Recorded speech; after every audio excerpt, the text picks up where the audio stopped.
Hi, I have with me today Jonathan Grammer, who is a landman and also the chief executive of U.S. Carbon Capture.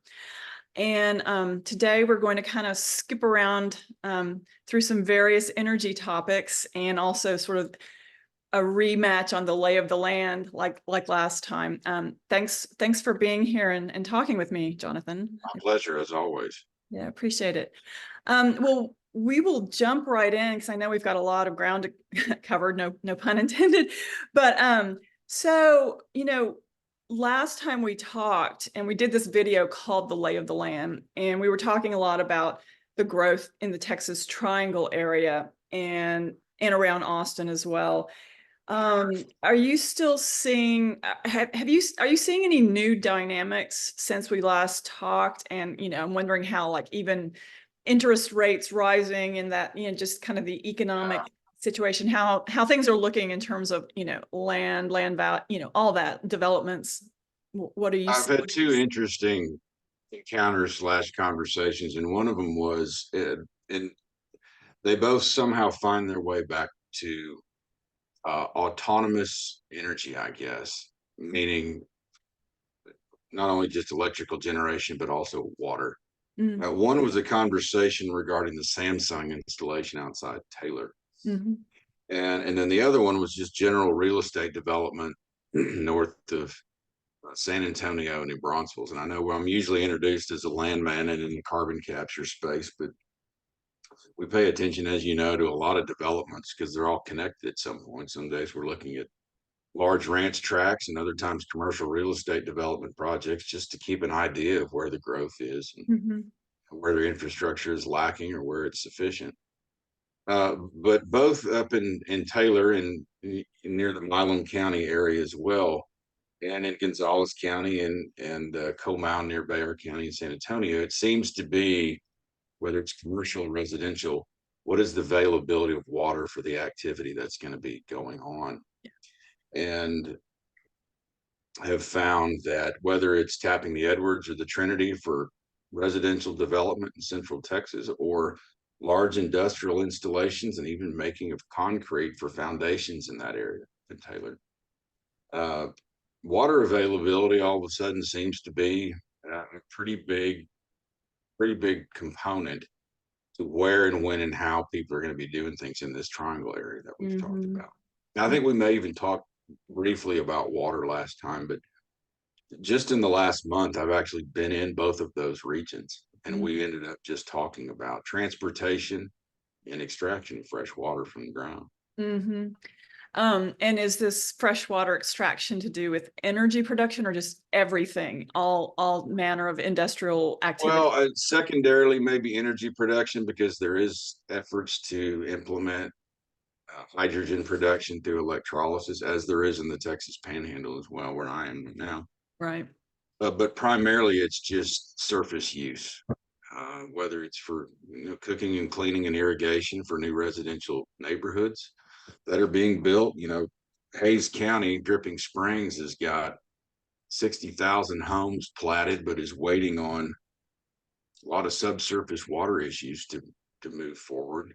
I know several people in that area that have ranchettes and also residential homes that we talk ad nauseum about the difficulties of groundwater availability in that area. Yeah. But to your question, uh, energy use is secondary. Primarily, it's a discussion about normal everyday use. Right. Right.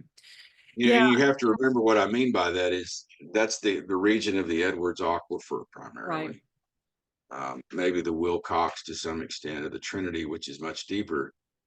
But there's assumptions that we've lived under in Central Texas for a long time that groundwater has limited availability, and it always seems to because the population was adequate for its volumes. And it does recharge. It just doesn't recharge as fast as these millions and millions of people that are moving there are extracting it. So it really is. It's an enormous problem. Yeah. Yeah. Funny enough, at an event like 2 years ago, even the thought about water availability being a limiting factor, was kind of just flagged, and I haven't sort of dug into it, but it sounds like you're seeing that continuation.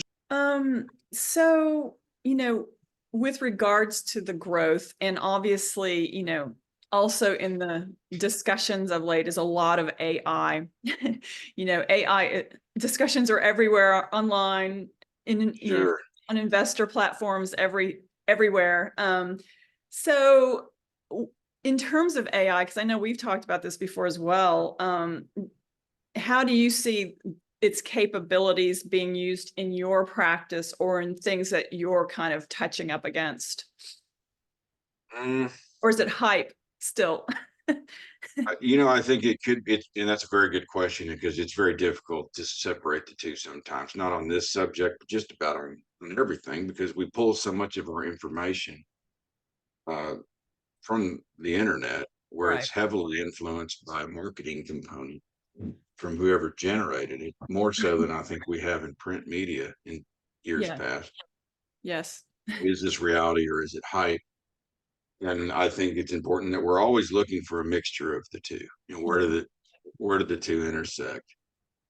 But to your point, and to answer the question, I'm tracking the AI discussion as it relates to my career, Mhm. which is land and legal, almost exclusively a transactional business. Is you start to realize that most of what you do is processing of information. If you're sitting Mhm. on a computer for a Yeah. majority of your time stroking keys, then there's really no reason why artificial intelligence can't step into that role for you. Right. Uh, I had my first uh, introduction, I guess, to Chat GPT. I'm not an AI guy. That probably Yeah. doesn't surprise you. And I was amazed at its capabilities. And I know that that's only the low hanging fruit. Yeah. But in a draftsmanship and a legal and a land and a transactional realm, that could very easily be already remote. I think lawyers probably need to be the most aware if you're preparing forms and motions and things like this. The gap between your human creation of that document, of that pleading, of that filing, and something pulling from all of the legal domain that's out there and populating those forms is very, very short, very small. If that makes sense, what I'm saying is Mhm. in land and legal, I think AI could very easily start processing a lot of the legal title transactional information that we're Yeah. in the business of creating and moving around, if I've Yeah. answered that question. Well, I know that when we were at NAPE, at the NAPE conference, there was like I didn't sit in on it, but there was actually a talk about AI and, looking, at what it could cull and pull together. And I can't remember if it had to do with minerals or, do you recall seeing that segment? I don't, but no, I don't. I buy quite a bit of minerals just as an investment vehicle and because I have the knowledge base of where to look and how to negotiate for them. But for those that are buying producing minerals, which is a large effort right now, when private equity gets into that, there's a lot of capital that moves into minerals and producing minerals. And I know that they use AI to access some of the local tax roll databases of the comptroller's office, and I think even the Railroad Commission. Mm-hmm. We all see those little boxes that you check. Are you a robot? Mm-hmm. There's a lot of AI robots out there that can access these databases and populate the negotiation tools that go out in the mail, basically without even human involvement to acquire mineral rights. That's where I've seen and had discussions about AI in the Mm-hmm. mineral spaces in the actual acquisition of Mm. fee on producing, non-producing minerals. Yeah. Speaking of minerals, this makes me jump into something, obviously there's a lot of consolidation going on in the industry. And, we heard about some of it at the NAPE conference, but also, just on what's happening in terms of, transactions to do with, tier one, tier two, all that. Um, what are you seeing or hearing in terms of these mergers and their impact on, your line of business? Well, it's I think it's freed up I want to say the opportunity. It certainly eliminated the discussion about what to do with everything else. Mm, When I say that, I mean the consolidation is consolidated, not just consolidating companies, but where. And it's a great deal of it's the majors, and a great deal of it's in the Permian. yeah. Um, so what about the rest? What Mhm. about all the other $70 oil in the remaining mid-continent regions and the Northwest, and to some extent Ohio and Northeast? What about? And I don't have an answer. We certainly have some ideas about how that can be capitalized upon. Mhm. How you can utilize these resources that are still remaining in the other 49 regions of the 49 states. Mhm. Um, that's been the biggest change as far as my perspective is if it's a big consolidated, you can't go to the Permian Basin with $20 million Mhm. anymore. But there's a lot of $20 million operators and investors out there. Mhm. And where's the field that they're going to play on now? Because Mhm. this seems to get bigger and bigger. I've had this discussion, and I think it's correct that much like you have Walmart and Amazon, and you have the top four of the S&P 500, it's going to be 4 or 5 oil companies, and that's going to be it. Yeah. There'll be the controlling interests that dominate, and it Mhm. sure seems to be moving that way. But they're so big, and they have such a large line of sight that they're not going to be able to go out and develop oil fields in northeastern Oklahoma. Right. Well, then who is? And who Yeah. are going to be those stakeholders, and who are going to be those participants? Mhm. I don't have a clear answer if that's going to be the market that we see in the next year or 5 or 10. If capital will start moving that direction as the game gets too big, Yeah. certainly is an interesting conversation. If there's a lot of remaining oil and natural gas in place outside of these large consolidated areas, Right. and who are going to be the participants that continue to develop it. Yeah. No, I I was noticing because there was all the major news consolidation, the 234 billion that was that happened last year, but there's new announcements I've seen. One is Apache, who has a big mid-con representation, and they're the very firm that you're kind of talking about, in fact. And then there was an announcement, I think, in the last couple of days about Chevron and Marathon. No, ConocoPhillips buying Marathon, and they have, Bakken and Eagleford and Haynesville assets that they're acquiring in Guyana. So yeah, so there is, like you said, there's that center swath, maybe that first round, really focused on the Permian. Right. And now you're seeing this continued scrambling about the rest, right? Well, and I think some of that, and here's the second part of my answer to your question. It's important, and I appreciate you identifying sort of the tiers of Mm-hmm. oil and gas operators and why that's significant. Is you have companies that are too big to be a major, but too small to be a major, but too big to be an independent or mid-size. Marathon, Devon, Apache. And what I believe some of the behavior is their bicep is too small as one, combining to get stronger so that they become a major, so they can avail themselves of this consolidation market, if Mm-hmm. that makes sense. Mm-hmm. Exxon's not going to buy a Marathon or a Crown Quest or a a Devon. Devon's a perfect example, kind of right there with Endeavor. Mm-hmm. It's too Mm-hmm. small to be gobbled up by a major, and so you may see an acquisition and a merger so that they become that size, Right. and now they're eliminated at the table of potential targets for a major to buy out. If I Right. explain, Yeah. yeah, Because like a Diamondback Endeavor is now a large independent, so exactly, yeah. yeah, so they've kind of fortified. And so it's really, really interesting, some of the dynamics going on. And Yeah, I'll be you're going to see that it's just like an athlete or a boxer bulking up for the match if they're underweight, and yeah, you're going to see a lot of that. And again, it just adds itself as if the second tier from the mid-size up are getting ready to embolden for that game. yeah. What do we do with 60%, I think, of the production, I may be wrong. It's a very high number. I got it from the IPAA some years ago. Comes from marginal wells in the state of Mm, Texas. We're aggregating a lot of smaller wells together in oil and natural gas. yeah. Who's going to take over these assets? Who's going to run them? Is there a market at all for them Mhm. anymore? Uh, Yeah. it's a provoking question. I don't know the answer. Yeah. I think Oil and Gas Investor magazine would have an answer, or at least try to post Yeah, that. probably so. Um, they tend to write about a lot of that stuff. I hate to switch out of what we were just talking about. Sure.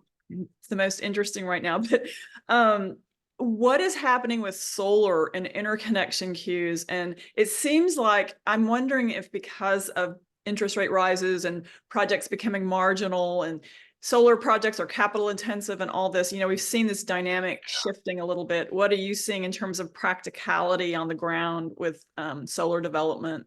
Well, what I have seen, again, I pull on conversations that I've been a part of, things that either I bring up or are brought to me of late and this is a great segue into what happened.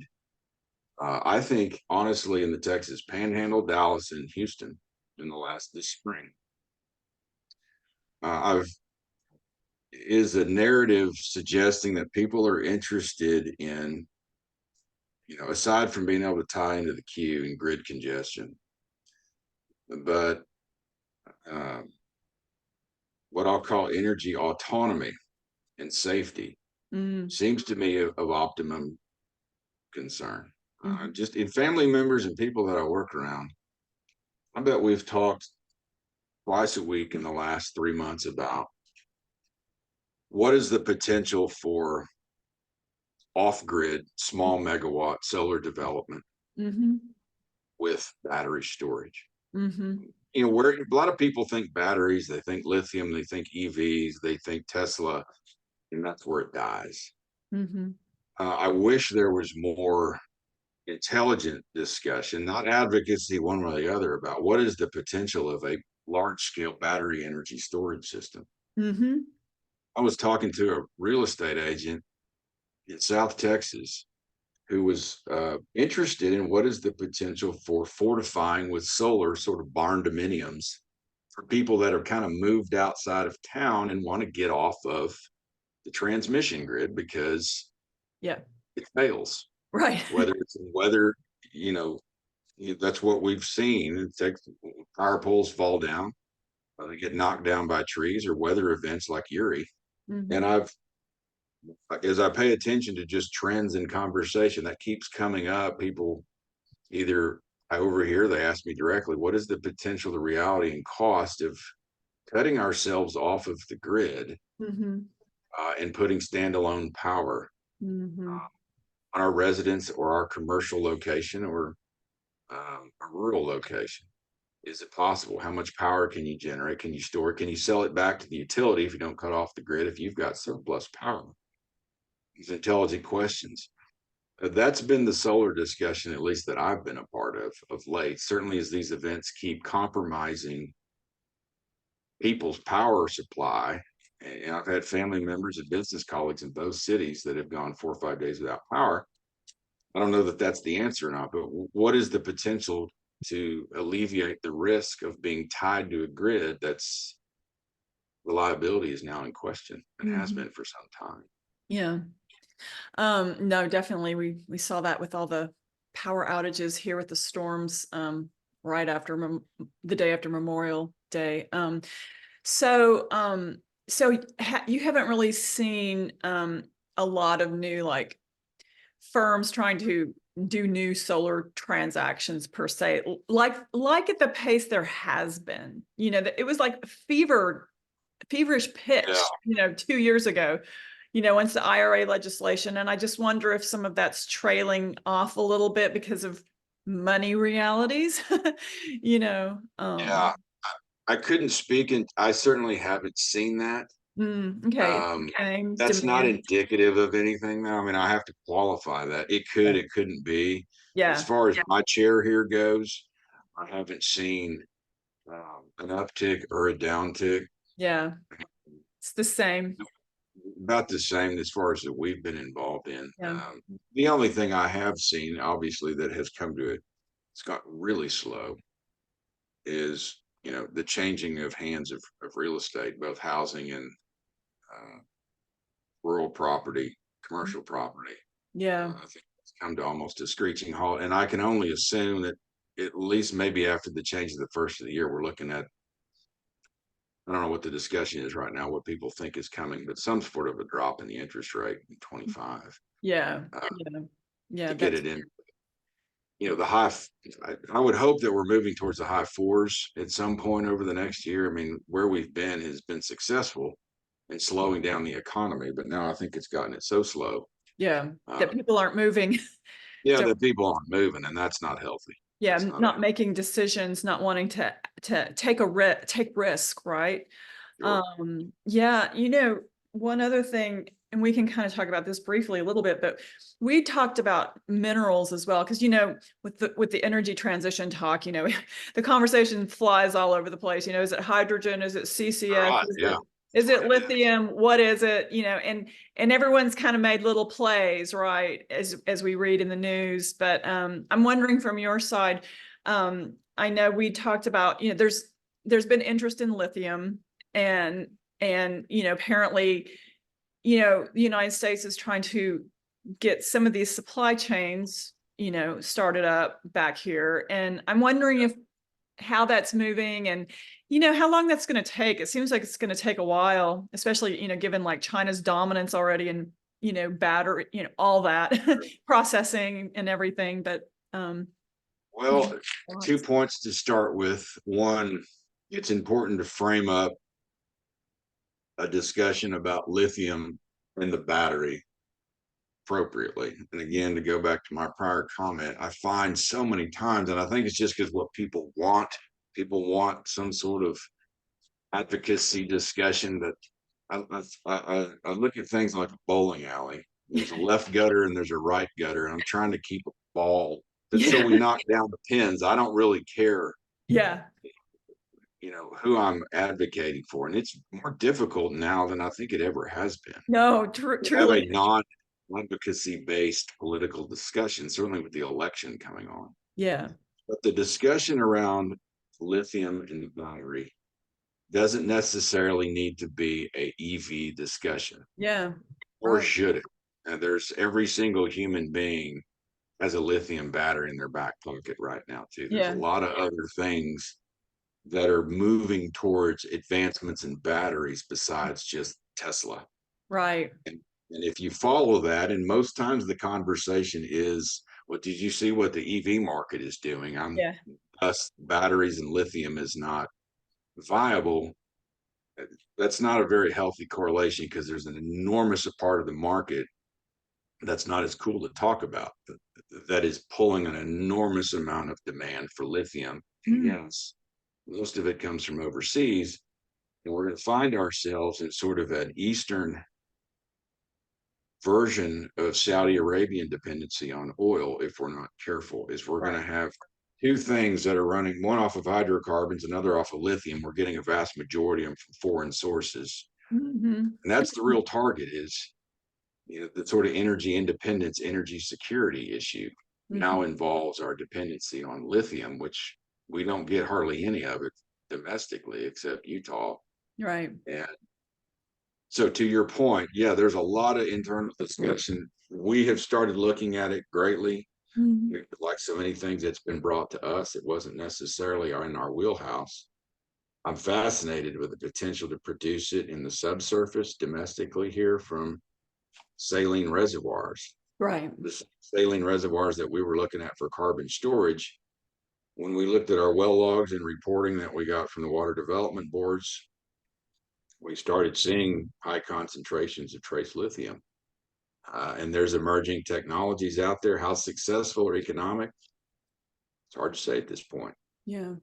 But I think that there's an initiative there that really needs to be pursued.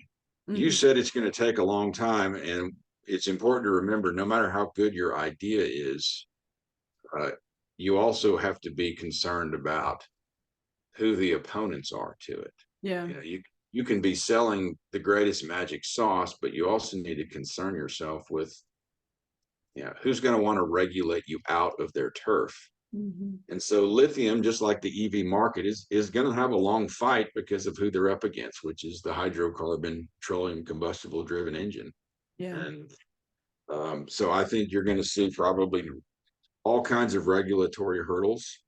That's to be expected because lithium and electric vehicles and EVs and batteries and things like that do threaten somebody else who's already got that share of the market, Mhm. if I've explained that right. So anytime you have an emerging industry, carbon capture is the same way. You need to be careful who you're dethroning, and that Mhm. will help explain just how long it's going to take you to get a seat at the table. And Yeah. it will be the case with lithium, but it certainly is one we need to be pursuing, I think. Well, I mean, with lithium, because as we're discussing even, I mean, there's other uses for lithium aside from just like you said, the EV battery. It's in many components to do with tech, right? And so I'm wondering if there's just kind of like a parallel track alongside all aside from that agenda, right? That there's other agendas as you're discussing, like rare earths, like uranium, which is needed for all this nuclear that's Nuclear, yeah. expected and hoped for as a low zero carbon source. Especially with the incredible power demands that we're discussing to do with quantum computing, AI, advanced manufacturing, all this industry we bring back, is going to be Well, require power, well, right? Jennifer, to use your phraseology both today and previously, it does seem dizzying because there is so much.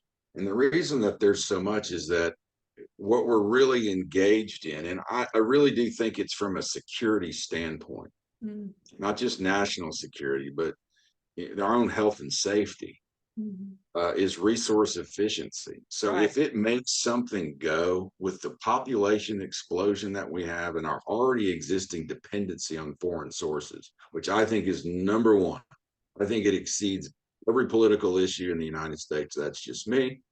Is reliance economically and in an energy way on foreign sources. Yeah. You can tie so much back to those two Yeah. strains that we have on us.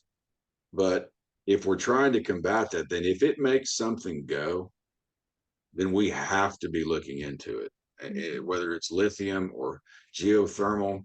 And all of them are going to have symptoms and problems, but it is about resource efficiency. How do we maximize everything we have that's naturally occurring, not just sun and wind and hydrocarbons, but all types of other sources? If you can squeeze an ounce of molecule power out of it, we and subsequent generations are going to need it. Yeah.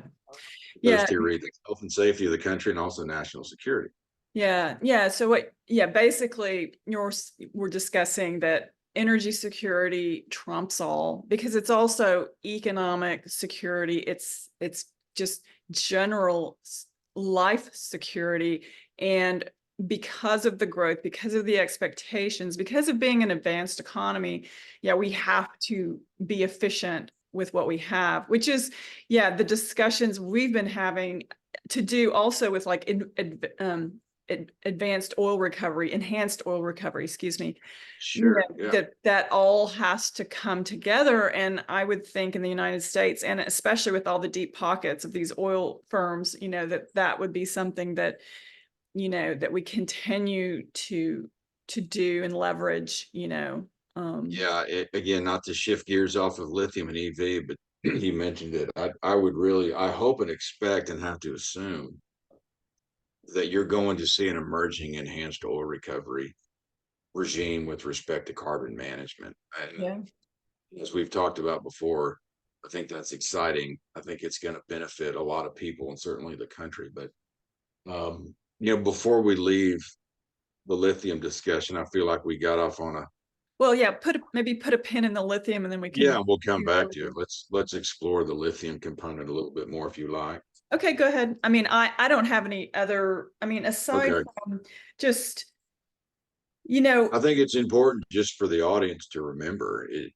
try to separate the EVs Yeah. from the lithium. It can be very easily a white rabbit that distracts you. There's an enormous market mostly, and it makes a lot of sense. And this ties back again to the power failures we've seen. The reason these large cities lose power, you need to remember this, is in the Texas Panhandle, the transmission lines that go down are usually far, far away from the residents whose power it knocks out. And so it begs the question, can you cut out the transmission component with a battery energy storage system? And I think that's what a lot of the industrial complexes would like to do in this triangle area. Why they talk greatly about renewables, which they know have a reliability risk. But if you could supplement it with storage, and I think the average, and I'm pulling from data that I haven't really polished in a while, but I think it's 3.5 megawatts maybe for 4 hours per 20 by 20 battery energy storage system. That may have come up a little bit, but it's going to continue to advance. But if you could have standalone battery storage on your site complex, and you have what happened in DFW in Houston, Right. the risk is de minimis, whether for a residential complex or an industrial complex. And those batteries require an enormous amount of lithium. And the reason I keep mentioning it is there is your market. Yeah. Yeah. Some people want carbon-free power. Some people only want fossil fuel generated power. Some people only want renewable generated power, but everybody wants power that stays on. Right. If that is a discussion, and it obviously is now in Texas, is the transmission grid is what usually is causing a great deal of this failure. Why don't you just get rid of it? Yeah. And put your energy generating facility and your storage complex right where you need to use it. And then these failures don't impact so many people. And there's your lithium market, in my opinion, is how do you make these large scale batteries and where do you get the lithium for it? Yeah, that there's like this complementary approach is basically, we have the system that we have these transmission lines, we have the renewables that we have, and then you need to complement them, in the future and smarter with some sort of storage mechanism, because because it is it's hard to add transmission, right? It's expensive. It's like that Texas $1 Million Miles story I wrote like 2 years ago, and there's been talk with the government, they're going to spend many billions for new transmission, and that's fine. And you still need it around the country. But, in Texas, I don't know how much more I don't know what the capacity is for that. I don't know how much more you can run through what we've got. And we talked about this a year ago, and I hate to be, devil's advocate. I don't wish this on anybody, certainly not the state of Texas, but how we get through 2 or 3 more summers. If we look at the triple digit numbers that we had last in the capacity records we set on ERCOT, and we don't have a summer version of Uri. I know that we have the best in the business working on rolling brownouts, but the number of people drawing on this old grid at some point, everybody sees it. And I don't want to predict that will happen, but I kind of am. Yeah. I just don't know how much more juice we can put in the wires that we have until we have to think of something else. Other than stop putting so much. Maybe the solution isn't more transmission, it's taking power off the grid. If people can start generating their own power for themselves where they are, instead of plugging into the mainstream database of power. That's an alternative way of thinking. It's very similar to, it's a stretch, but instead of rebuilding I-35 to accommodate the vast amount of people trying to use it, let's utilize remote work and have these people stay home rather than trying to catch up with something that's not going to stop. And that's true of Texas. If you keep building more power lines and wires, I don't know that you'll ever end. Because of the number of people moving here. No, you have to like reshuffle the deck, right? Like maybe you do add some rail lines, I mean, there's a lot of different transportation needs that this begs the question of, right? But to bring it full circle, more transmission, more adequate transmission, more natural gas power generation. These are all great ideas and ones that we're all pursuing. Uh, but another component of that is you can alleviate a lot of the stress if people, and I sent you those pictures from outside Yeah. land passes. Yeah. Components just like that, that power a residential neighborhood or an industrial complex, that it gives them the ability to be autonomous. And if you have multiple locations like that, then if the grid goes down, Yeah. it really doesn't impact as many people. Yeah. Yeah. Microgrids. Yeah. I know a young man that's building a microgrid in San Antonio for the very fact that we're talking about, and so maybe that, that will be happening. It is happening, right? And it's going to keep happening, apparently. No, and I just read something in Bloomberg that, they're projecting it's going to be a hot summer, very hot all over. It looks like globally it's kind of rough. There's a lot of projections, and I know that kind of bodes well, because like we just scraped by our teeth last summer, and then with what just happened in the last 2 days, I mean, there's still people without power in Dallas, potentially till Saturday.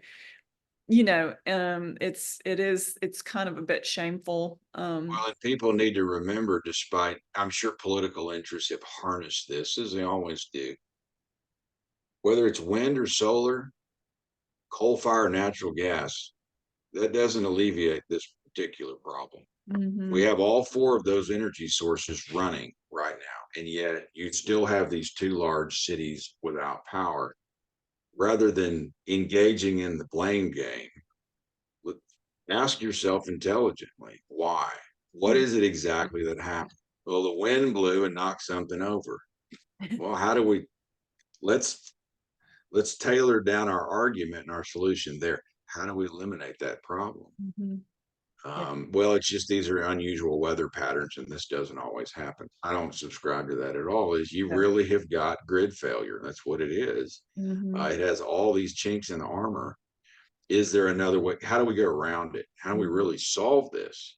Because there's nothing more third world than being in a developed city without power. You go from one day to the next in Dallas and Houston, and it goes from being the top of the evolved world to people living like they live in the deserts 1,000 years Yeah. ago. People panic. It's very, very dangerous. It's Yeah. very, very unhealthy. It's Mad Max Fury Road. Yeah, and psychologically, we've seen that. And we've Yeah. Yeah. watched since 9/11 what this society does when the Wi-Fi and the power's knocked out and you can't communicate. Yeah. It only takes a second. Yeah. No, definitely. I'm trying to think if there was anything else. So is there any just top level thoughts or summation thoughts on any of this energy discussion, and things that we didn't cover that you think are important, or that are germane to these energy discussions in light of what's coming? We see a lot of, with not being political, but we see a lot of, regulatory tsunamis, in energy and all this. I think it's going to be an interesting legislative session in Texas. Mhm. I, and I wish, however, saying that, probably I wish I could retract what I just said, actually. I wish that development and really all things would kind of start divorcing themselves from the political um, Yeah. attribute. It's not capitalistic, but it seems to be now the Kool-Aid we've all drunk. We can't do anything until something happens with the government. Maybe that's just how I feel, but you can get into a couple of sentences into any discussion, and then somebody will say, "Well, I'm going to wait till after the election. I'm going to wait till interest rates come down. I'm going to wait till this piece of legislation is passed. I'm going to wait till the Supreme Court has ruled on this." Yeah. And there seems to be, I've observed almost an emotional stagnation Mm. in capitalism in this country. That we seem to be waiting, and I think it was there before COVID. I don't want to get Yeah. off topic, but I No, think COVID certainly advanced it. Is I really would, if it's a final question you ask me, I would really like to start seeing people stop waiting yeah. and being emotionally beholden to a Yeah. governmental body. Yeah. Just whether it's state, municipal, regulatory, or federal. This seems to be a very new thesis that people have adopted of, I'm going to wait till see if Trump, it makes absolutely no difference. I know people think it does, whether it's Right. red or blue. There's a lot of really significant problems we need to start solving and stop waiting on Yeah. these regulatory legislative steps. That being said, there's a lot in the energy space, and I would encourage anybody with spare time in Travis County to go down to the 88th and listen, testify, pay attention, because there's a lot of new pieces of legislation in geothermal, solar, lithium. You're going to see carbon storage back on the table again, many of the things that didn't pass. It's just going to be a really exciting time, I think, to be a part of law being made in Texas. So to pay attention to that. Well, so, with regards to Texas, we've talked about this before, and I talk about this a lot, just that Texas is kind of this petri dish of what needs to happen in energy, because we Sure, have one of the freer markets of states, but just that's in very true. general. And so that's interesting. So there's all these new developments to help move things along, it sounds like, potentially. And something else you said, and I've kind of forgotten, because we were talking about, this energy transition, but the idea of, you don't need to wait, and that's what capitalism is about finding the opportunity and moving forward, investing, taking action. And I I think think that's right, the greatest line, in my opinion, this is just my opinion, capitalism ever spoken were by Boone. I've never broken any laws, but I've had a lot of laws changed because of what I did. And I would love to find about 4 or 5 other people in energy who feel the same way. Mhm. Is you're going to have to get in trouble. You're going to have to get yourself in a courtroom. You're going to have to get yourself before a regulatory body rather than waiting on those bodies to decide before you engage in new behavior. Mhm. And sort of that wildcatter mentality. There's a lot of great ideas in hydrogen, and we just need to get out there and go do them. And I think investment capital needs to find that thesis Mhm. as well. This hesitancy and nervousness and anxiety about what are you going to put your money into, whether or not you're waiting for perfect metrics that are Yeah. never really going to Right. arrive, Right. Yeah. except in something that's benign, proven, and boring. Right. And that's not what we're about. And Right. so, well, Yeah. there you have it. That's the state of affairs, and where I'd like to see it go in the next year or two. No, that's a really good point. I like the idea of, why wait? Just kind of, Right. find the weather eye, your horizon, and go. I kind of feel that way too.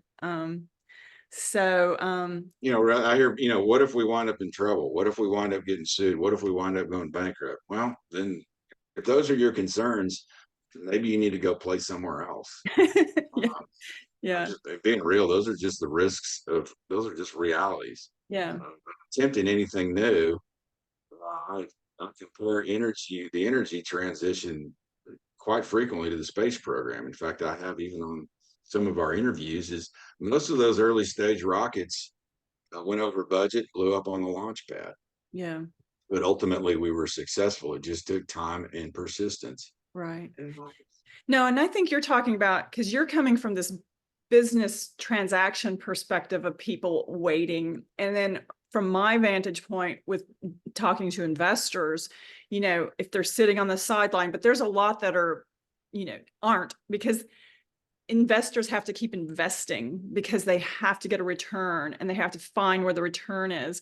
But you're talking about also another bottleneck, from your side of things, which Yeah. trickles through eventually. But Well, and to add just one final point, and I don't mean to sound critical of a mentality, because you're correct. I think also asking ourselves, what are we investing in and when? mhm, And it's patient money or impatient money. The right, return on energy, if you're looking for 3 to 4 years in some of these energy transition areas, is just not going to be there. We can risk small and aim small, but we can also aim far. Yeah. And a lot of these initiatives, certainly in the carbon space that we've talked about, and it will be with lithium and hydrogen, the payoff is going to be further out. We're really laying a foundation that's going to take a lot longer to cure. But the payoff is going to be twice as big. It's just going to take much longer than maybe some of these proven industry areas. Mm-hmm. Yeah, no, really, really good insight. Well, thank you for your time and your My perspective. pleasure. I appreciate the boots on the ground viewpoint of what's going on. Cheers. Always. Cheers. Pleasure's mine. Thank you.